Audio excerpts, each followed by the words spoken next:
Hello students. तो feminism को continue रखते हुए आज की इस वीडियो में हम फेमिनिज्म के जो डिफरेंट स्कूल्स हैं उनके बारे में डिटेल से स्टडी करेंगे। तो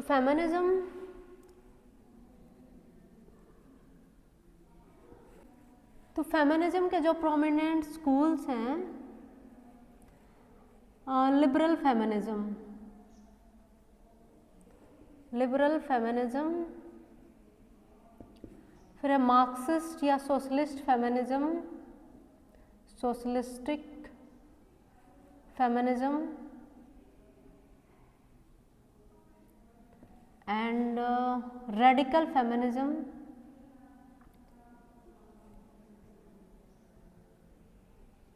and post modern feministic perspective. तो ये चार प्रमुख ब्रांड है फेमिनिज्म की। तो सबसे पहले बात करते हैं लिबरल फेमिनिज्म की, because it was the first school of feminism. तो मैरी वोllस्टोनक्राफ्ट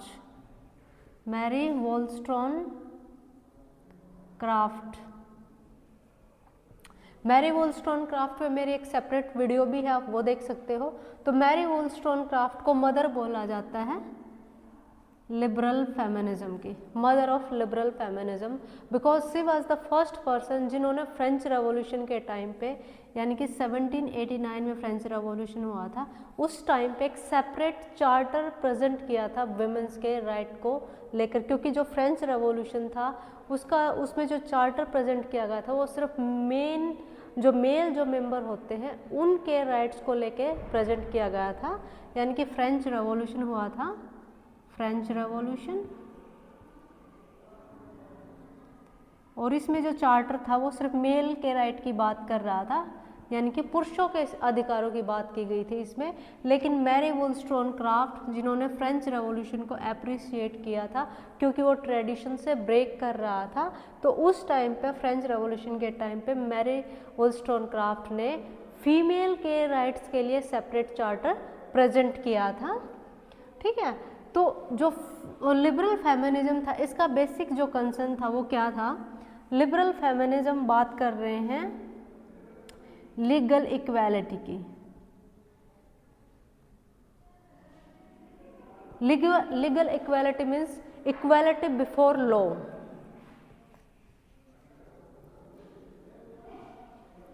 इक्वालिटी बिफोर लॉ। ये जो फेमिनिस्ट थे ये बात कर रहे थे इक्वालिटी ऑफ अपॉर्चुनिटी की। तो लीगल इक्वालिटी के अंतर्गत ये बात कर रहे थे legal equality of opportunity, equality of opportunities. यानी कि ये डिमांड कर रहे थे कि जो स्टेट है, जो लीगल सिस्टम है, जो कॉन्स्टिट्यूशन है, जो लॉ है, वह महिलाओं को भी अवसर की समानता उपलब्ध कराए। अगर महिलाओं को अवसर की समानता उपलब्ध करा दी जाएगी तो जो विमेन है दे विल डेवलप देमसेल्फ, तो महिलाएं अपने आप को डेवलप कर सकेंगी। यानी कि फीमेल का जो एक्सप्लॉयटेशन है उसको किसी तरह से पैट्रियार्की के साथ अटैच नहीं कर रहे हैं, ये सिर्फ बात कर रहे हैं कि महिलाओं के अपलिफ्टमेंट के लिए अपॉर्चुनिटीज़ की आवश्यकता है। अगर अपॉर्चुनिटीज़ प्रोवाइड की जाएंगी तो वीमेन विल डेवलप देमसेल्व्स। ठीक है। तो इसीलिए बात कर रहे हैं राइट टू वोट की, कि वोट का अधिकार दिया जाना चाहिए। वोट का अधिकार दिया जाएगा तो महिलाएं जो हैं वो पॉलिटिकल प्रोसेस में पार्टिसिपेट करेंगी। पॉलिटिकल प्रोसेस में पार्टिसिपेट करेंगी तो महिलाएं अपने फ्रेंडली लॉज को बनाने में सहायक होंगी, सहायता करेंगी। विमेन फ्रेंडली लॉज आएंगे जिससे कि महिलाओं का अपलिफ्टमेंट ऑटोमेटिकली हो जाएगा। यानी कि किसी तरह के रीजंस फाइंड आउट नहीं कर रहे हैं, किसी तरह का रेडिकल चेंजेस की ये लोग बात नहीं कर रहे हैं।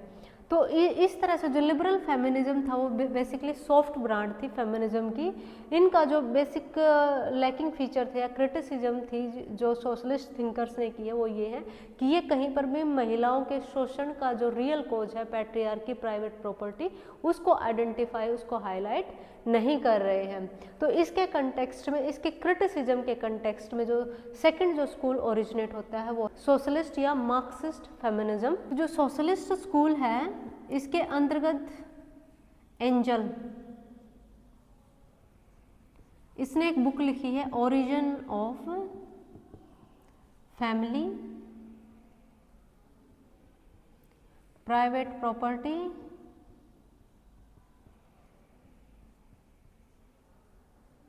And state. ठीक है, तो इस बुक में जो एंजल है, एंजल ने मार्क्स के साथ कई बुक्स लिखी हैं, तो इस बुक में जो एंजल है वो फीमेल के एक्सप्लॉयटेशन का जो मेन रीजन जो आइडेंटिफाई कर रहा है वो प्राइवेट प्रॉपर्टी। ये जो प्राइवेट प्रॉपर्टी है, प्राइवेट प्रॉपर्टी क्या करती है, कैपिटलिज्म को सस्टेन करती है, कैपिटलिज्म फल फूल रहा है। कैपिटलिज्म के कारण क्या हो रहा है कि जो महिलाएं हैं उनको डोमेस्टिक स्फेयर तक लिमिटेड कर दिया गया है और डोमेस्टिक या हाउस होल्ड कार्य करने के लिए विमेंस को कोई वेजेस प्रोवाइड नहीं की जाती, जिससे कि जो महिलाएं हैं उनकी इकोनॉमिक एम्पावरमेंट नहीं हो पाती और इकोनॉमिक अपॉर्चुनिटीज़, इकोनॉमिक कैपेबिलिटी ना होने की वजह से जो महिलाएं हैं उनका ओवरऑल शोषण होता रहता है। यानी कि अगर institution of private property dismantle हो जाता है, अगर प्राइवेट प्रॉपर्टी वैनिश हो जाती है, ख़त्म हो जाती है, तो ऑटोमेटिकली विमेंस का अपलिफ्टमेंट पॉसिबल है। ये कौन कह रहा है? एंजल कह रहा है। एंजल कह रहा है कि कोई सेपरेट लॉज की, सेपरेट कानूनों की आवश्यकता नहीं है। आवश्यकता किस चीज़ की है? प्राइवेट प्रॉपर्टी को ख़त्म करने की आवश्यकता है, क्योंकि महिलाओं का शोषण हो रहा है कैपिटलिज्म के कारण। कैपिटलिज्म सस्टेन करता है on the basis of private property, यानी कि कोई अलग से स्ट्रगल की, अलग से इमेंसिपेशन की आवश्यकता नहीं है महिलाओं की।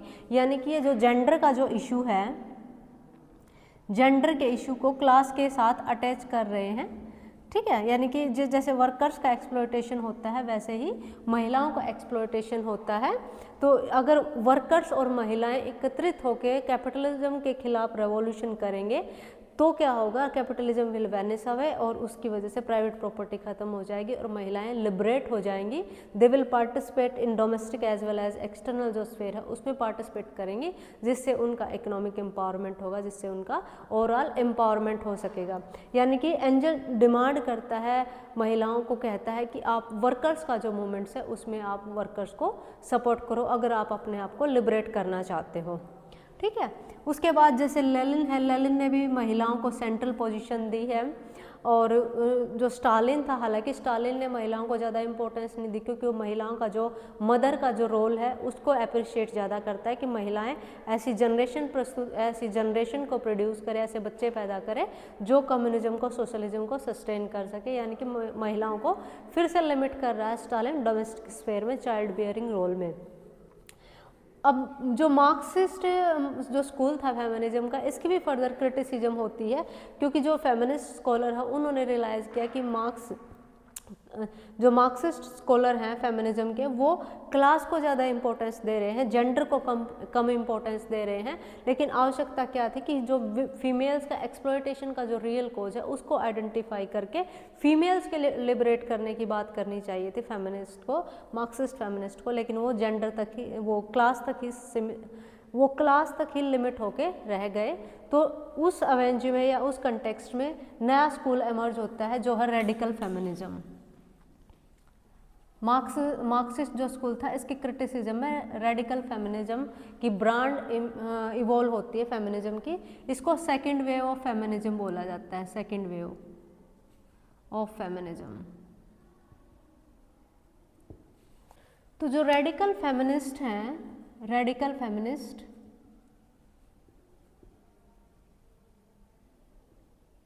इसको सेकंड वेव ऑफ फेमिनिज्म बोला जाता है। फेमिनिज्म की जो सेकंड वेव है वो यहाँ से स्टार्ट होती है। ठीक है, बिकॉज ये बात करते हैं, ये आइडेंटिफाई करते हैं what is the real cause of women's exploitation, यानी कि रीजन्स भी आइडेंटिफाई कर रहे हैं, रीजन्स ऑफ विमेन एक्सप्लॉयटेशन।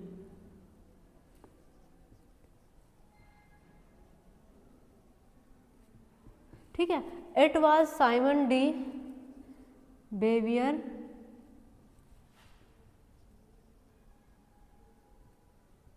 जिनको मदर बोला जाता है रेडिकल फेमिनिज्म की, mother of radical feminism, RF radical feminism. ठीक है, इनकी बुक थी the second sex, the second sex,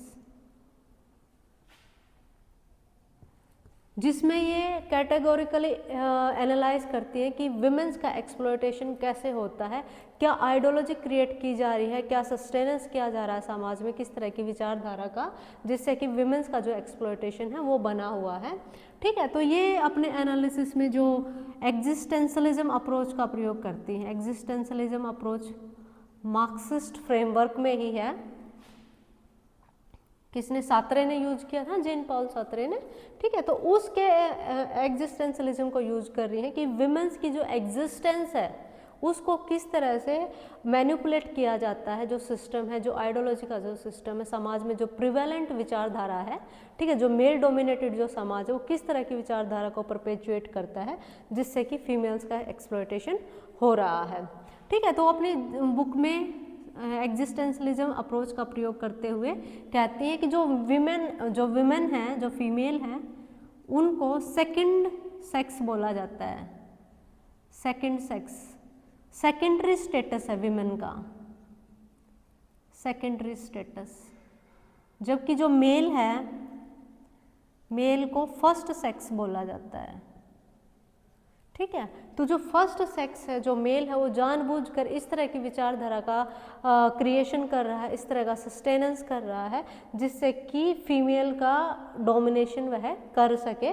Simon कह रही हैं कि जो मेल मेंबर हैं सोसाइटी के, वो अपने आप को फर्स्ट सिटीजन बताते हैं, अपने आप को फर्स्ट सिटीजन डिनोट करते हैं, अपने कार्य को सुपीरियरिटी देते हैं, अपने कार्य को गुड अच्छी क्वालिटी का बताते हैं, जबकि विमेन का जो कार्य है उनको सेकेंडरी इम्पोर्टेंस का कार्य बताते हैं। और मेल जो मेंबर है सोसाइटी के, वो जानबूझकर इस तरह की आइडियोलॉजी क्रिएट करते हैं कि जो विमेन हैं उनको सॉफ्ट वर्क पसंद होते हैं, जो विमेन है उनको डोमेस्टिक वर्क को वो लाइक करती हैं। विमेन का जो मेन रोल है, मेन जो जिसमें वो अपनी एग्जिस्टेंस को रियलाइज कर सकती है, वो है चाइल्ड बियरिंग, यानी कि मदर बनना विमेन के लिए सबसे हैप्पीएस्ट मोमेंट है। ये मेल इस तरह की आइडियोलॉजी क्रिएट करते हैं, जिससे कि जो महिलाएं हैं वो भी ये एक्सेप्ट कर लेती हैं कि हाउस होल्ड वर्क और जो चाइल्ड बियरिंग जो रोल है वो उनके लिए बेस्ट है। उन्होंने भी इस डोमिनेशन को एक्सेप्ट कर लिया है, इस वजह से महिलाओं का एक्सप्लॉयटेशन होता है। तो जो रेडिकल फेमिनिज्म है वो बेसिकली डील करते हैं on the issue of gender versus sex, patriarchy और पर्सनल पॉलिटिक्स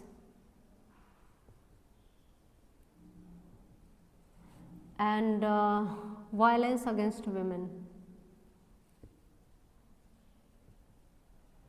जेंडर क्या है? सोशल टर्म है, और जो सेक्स है वो बायोलॉजिकल टर्म है। जेंडर डिनोट करता है कि सोशली क्या कुछ डिस्क्रिमिनेशन होता है, क्या कुछ भेद समझा जाता है महिलाओं और पुरुषों में।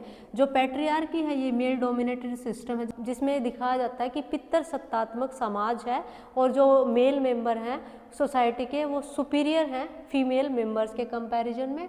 पर्सनल पॉलिटिक्स का मतलब है कि जो पर्सनल स्फेयर है, जो प्राइवेट स्फेयर है, जिसको लिबरल स्कॉलर छोड़ देते हैं स्टेट के इंटरफेरेंस से, अलग रखते हैं कि प्राइवेट स्फेयर में state will not interfere, state will interfere only in the public sphere. लेकिन रेडिकल फेमिनिस्ट कहते हैं कि जो पर्सनल जो स्फेयर है that is as political as the public sphere, यानी कि पर्सनल स्फेयर में, प्राइवेट स्फेयर में भी पॉलिटिक्स डोमिनेट करती है। तो वहाँ पर भी ये बात कर रहे हैं कि पर्सनल स्फेयर में भी क्या है, स्टेट का इंटरफेरेंस होना चाहिए, स्टेट को की रेगुलेशन पर्सनल स्फेयर में भी होनी चाहिए। तो वायलेंस अगेंस्ट जो विमेन है कि विमेंस के खिलाफ ना सिर्फ शारीरिक शोषण होता है, विमेंस का मानसिक शोषण भी होता है, तो उसको भी रेज करने की बात करते हैं रेडिकल फेमिनिस्ट।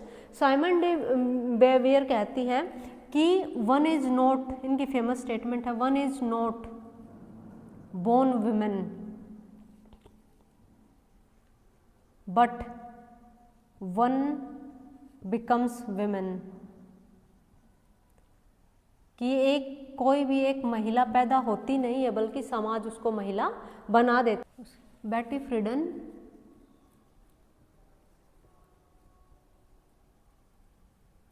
इनकी बुक है फेमिनाइन मिस्टिक्यू।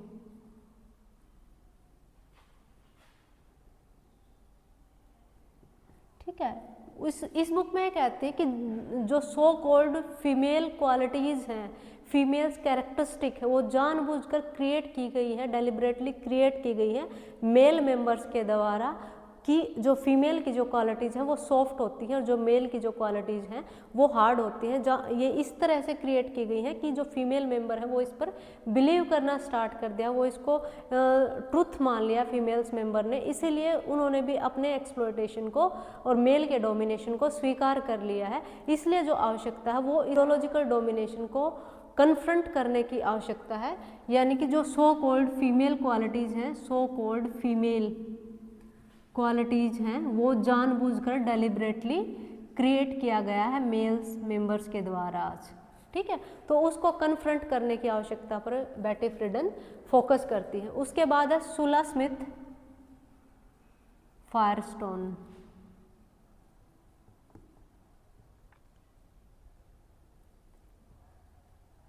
इनकी बुक है द डायलेक्ट ऑफ सेक्स।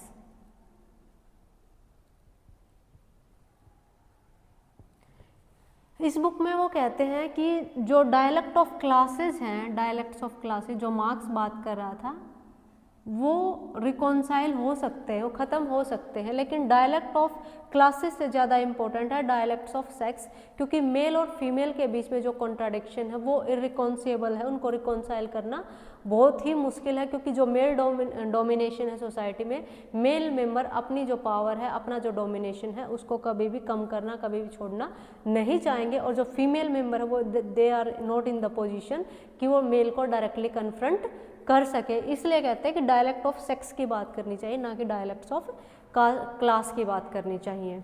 उसके बाद है कैटे मिलेट। इनकी बुक है सेक्सुअल पॉलिटिक्स। तो इस बुक में वो बात करती हैं कि personal is as political as public, यानी कि जो पर्सनल स्फेयर है वो फेयर नहीं है, वो इक्विवेलेंट नहीं है मेल और फीमेल के लिए। जो पर्सनल स्फेयर है that is more political than the public sphere. यही स्टेट के इंटरफेरेंस की बात करते हैं। Personal is as political as public sphere, ठीक है, इवन मोर पॉलिटिकल कहती हैं, क्योंकि जो मेल मेंबर है वो जानबूझकर इस तरह की सिचुएशन क्रिएट करता है जिससे फीमेल का जो एक्सप्लॉयटेशन है वो कंटिन्यू रहता है। उसके बाद है जर्मेन ग्रीर। इनकी बुक है फीमेल इन्यूज, ठीक है। ये कहते हैं कि फीमेल का जो स्टेटस है समाज में वो एक not just a second class citizen, but female एक इन्यूज की तरह है जिसको हार्डली एनी फ्रीडम प्राप्त है, और सेक्सुअल स्फेयर में तो फीमेल को बिल्कुल ही कोई फ्रीडम प्राप्त नहीं है, यानी कि hardly any freedom to women, hardly any freedom.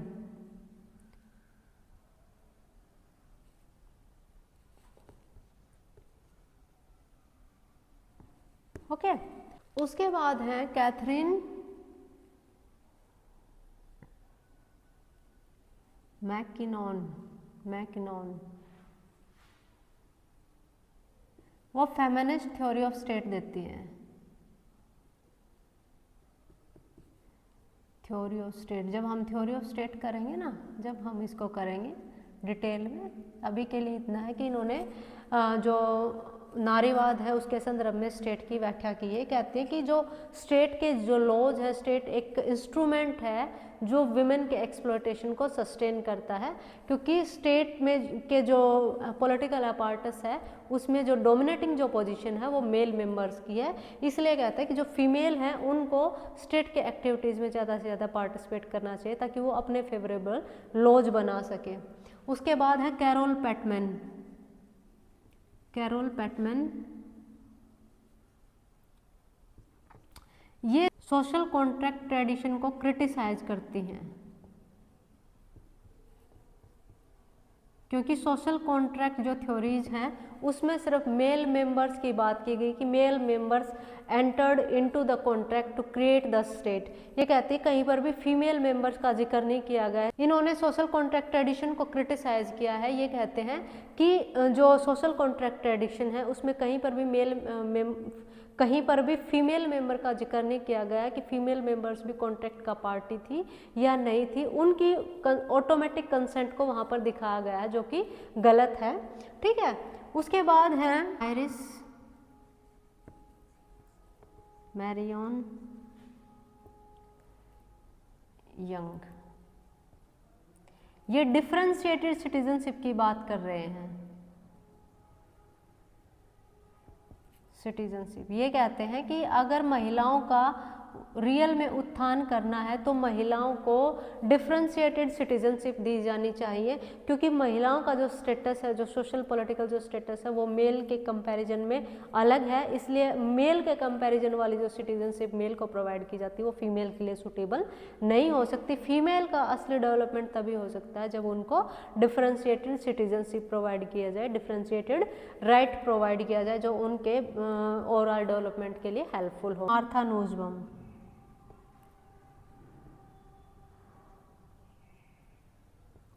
ये जो अमर्त्य सेन की जो कैपेबिलिटी अप्रोच है,